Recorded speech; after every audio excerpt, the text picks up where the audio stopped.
Thank you.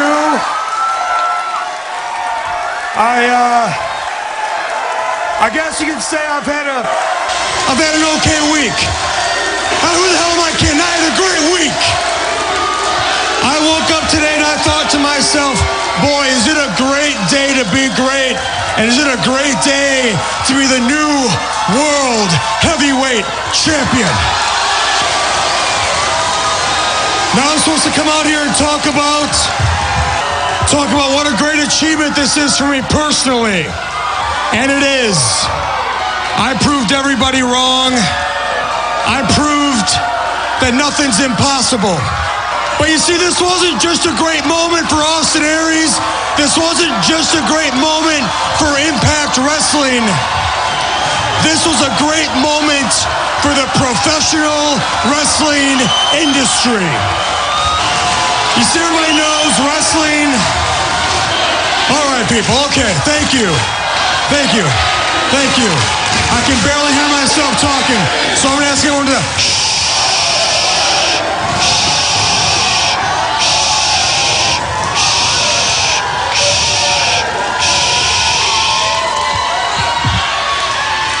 Wrestling runs in cycles. You see, they have down periods, and then they have something they call the boom periods.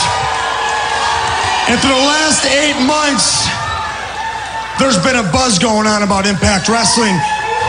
For about the last year, there's been an energy about Impact Wrestling. And I know that the people here in the Impact Zone, the people watching at home, professional wrestling fans everywhere feel that we're ready for the next boom period.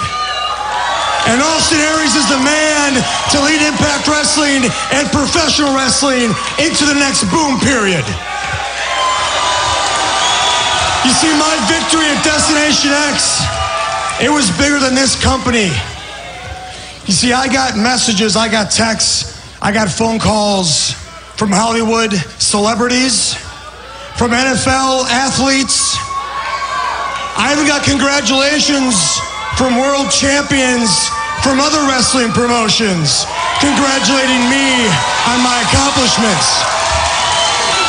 You see, I was asked in an interview recently, how important are championships? And I always said that the championship is only as important as the man who holds it. And that means that this belt right here, the World Heavyweight Championship, the Impact TNA Wrestling World Heavyweight Championship, is the most prestigious and the most important championship in professional wrestling. Because I am the greatest professional wrestler going today, and Impact Wrestling is the greatest professional wrestling company going. There's a lot of people out there. There's a lot of people out there.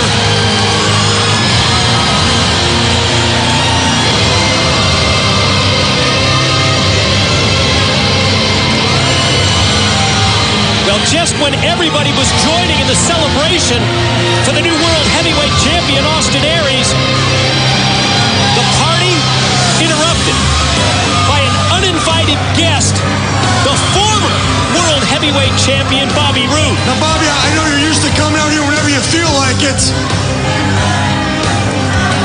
but you ain't the world champion anymore. You don't come walking out here in my time. What are you doing? I gotta say, Roode, he looks naked without that title belt in his grasp.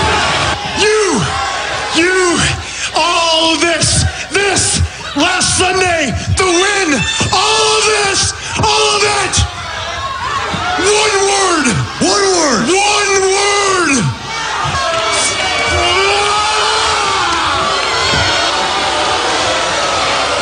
Roode's about ready to explode. Spit it out, Bobby. I ain't got time for this. Champions got things to do. And everything, one word. Fluke.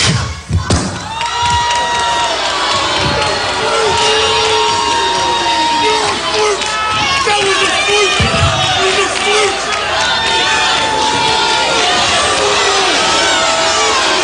Hey, Bobby. I got 3 words for you. New World Champ. If you smell what The Rock is cooking. WBCB presents Pro Wrestling Weekly. Tell me he didn't just say that. Call in with a question or comment at 215-949-3232 or 888-922-2149. The Tower of Power, too sweet to be sour, funky like a monkey, oh yeah. And now, here's your host of Pro Wrestling Weekly, Fearon. It doesn't matter what your name is. Really? Yeah! Hello and welcome to Pro Wrestling Weekly here on 1490 WBCB and online at WBCB1490.com. Fearon here with you with a jam-packed show, to say the least. A ton of stuff to go over in this hour. Of course, we've got the results to Destination X. I've got my Money in the Bank lineup preview and predictions starting to go wrong. I've got some tickets to a local event to give away. I've got some other local things coming up, actually a little bit later today, right after the show that I'm going to be talking about. But we've already got a full board of callers who want to talk about a litany of things, so we're going to get right into it. We're going to kick things off with Ron. Ron, welcome to Pro Wrestling Weekly. How you doing this week? Good. What's on your mind? I'm going to comment about something and then I'm ready for questions. It has to do with TNA. Comment is that push was too soon for Austin Aries. You think? In my opinion, it was too soon. Well, the issue that we've been, I guess, a lot of wrestling fans, myself included, have been griping about for a while is the lack of creating of new stars. And I mean, Austin Aries, he had a lengthy run with the X Division belt. I mean, you could probably compare it, not necessarily comparing the ability or athleticism of these guys, but going back to the World Wrestling Federation days where you had somebody holding the Intercontinental Championship for a while and then kind of making that transition to the main event level. I mean, you saw that with a lot of different guys. You saw that with Savage. You saw it with the Ultimate Warrior. You saw that with Bret Hart, Shawn Michaels. I mean, guys have made that natural progression, and the X Division Championship, say what you will about it. I mean, it's kind of a hybrid of the Cruiserweight and Intercontinental Championships that the Federation used to have. So it's kind of a second tier, but it can be used as an elevator, and that's kind of what they've done here with Austin Aries. Well, you can't compare the Intercontinental Championship belt to that X Division belt because one is more, to me, is more prestigious than the other one. The Intercontinental Championship belt it's got more. I don't know. It's second. It's like the United States Championship belts to the World Championship. It was like number one belt. I don't know. I'd probably see the Intercontinental Championship as a third belt. Maybe I would place the Cruiserweights, and then maybe place the X Division.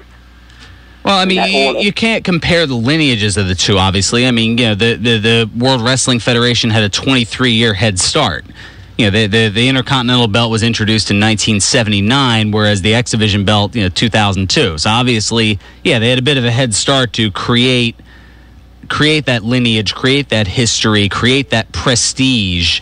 And I mean, TNA, for being around for a decade now, they're trying to do the same. And I don't know. I mean, true. They are different comparisons, but I'm trying to point out the similarities as far as they're not both the main title belt, but they're kind of a secondary. And you've seen a lot of guys in TNA that have been X Division champions that have gone on and become TNA World Heavyweight Champions in the same regard. Whether you look at Samoa Joe, whether you look at AJ Styles, Christopher Daniels. I mean, just to name a couple. They've made that progression as well, and Austin Aries is following in those footsteps. Well, I'm going to give you an example, all right? The example I'm saying is the belt that he once had was the X Division belt, and he was a nobody. It's just like the guy who's now the X Division champion now. He's a nobody. Let's say he's going to win the championship belt next.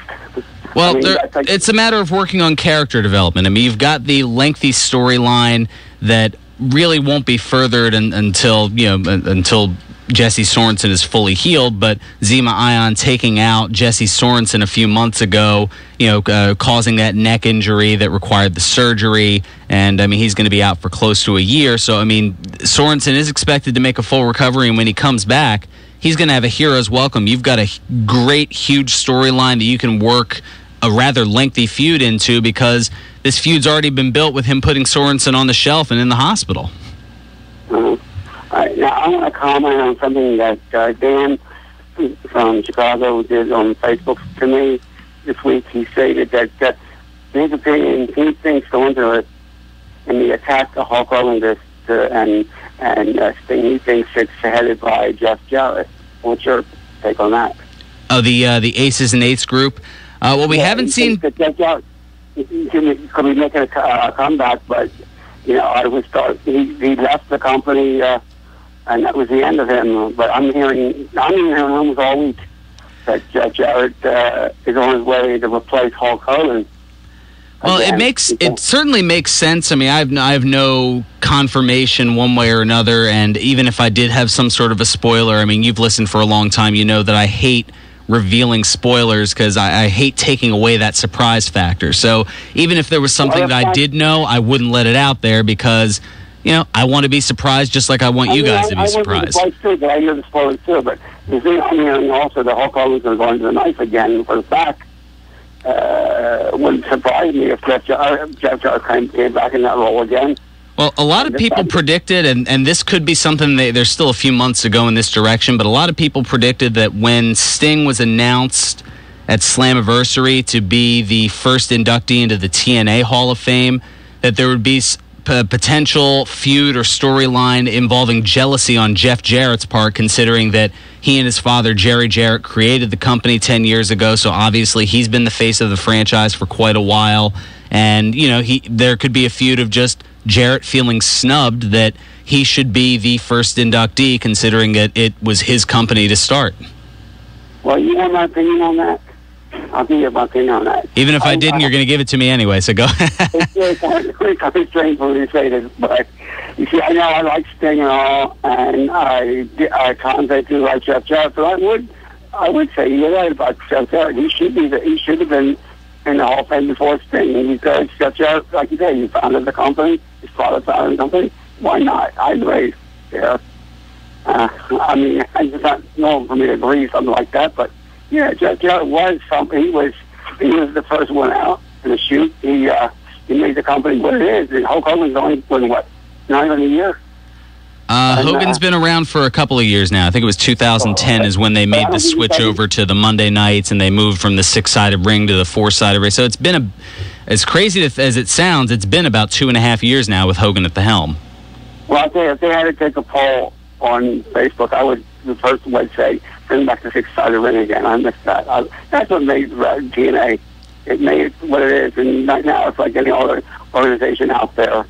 And Universe is the same as any other organization out there. I like when TNA was all by themselves as something that you can watch every week. I'm starting to get bored with it now. I mean, you get bored with WWE in the past, but now TNA, I'm getting bored with it. And we'll definitely talk. Thanks so much for the call. We'll be bringing up WWE in the next segment. We'll be talking Money in the Bank and a rather interesting storyline that finally came to a conclusion and left a lot of people either scratching their heads or, more often than not, putting their head in their hands in absolute disgust. We'll get into that on the other side, as well as Ed and Derek, and we've got room for you as well. 215-949-3232 or toll free at 888-922-2149. Those are the ways to reach us. We'll also get to Facebook feedback, of course, the Facebook page, WBCB Pro Wrestling Weekly. And one quick thing to mention, right after the show here, right at 1 o'clock, head on down the road here from where our station is over at 7755 New Falls Road. Of course, it's our buddies over at George's Cards and Collectibles, where Jerry Saggs and Brian Knobbs, of course, the former WCW and World Wrestling Federation Tag Team Champions, the Nasty Boys, are going to be there from 1 until 3. And I'll be over there as well, doing my thing, shaking hands, kissing babies, that whole deal. Getting out there with the people. That's what I try to do here on Pro Wrestling Weekly on 1490 WBCB and online at WBCB1490.com.